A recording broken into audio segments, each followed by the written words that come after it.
என்னடா இன்னும் சம்பவம் நடக்கலேன்னு பார்த்தேன். வண்டி ஸ்டார்ட் ஆக மாட்டேருக்கு. நடுவில் இன்னும் 15 கிலோமீட்டர் இருக்குது சர்வீஸ் ஷோரூமுக்கு.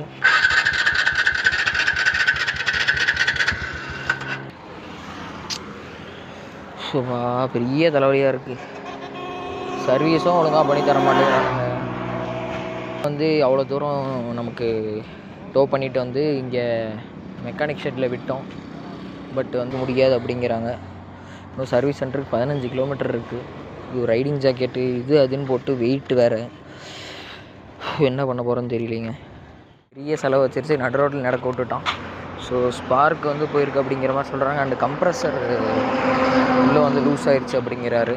ஸோ ரொம்ப பெரிய செலவு தான். ஸ்பார்க் இருக்குங்களா? ஸ்பார்க்கு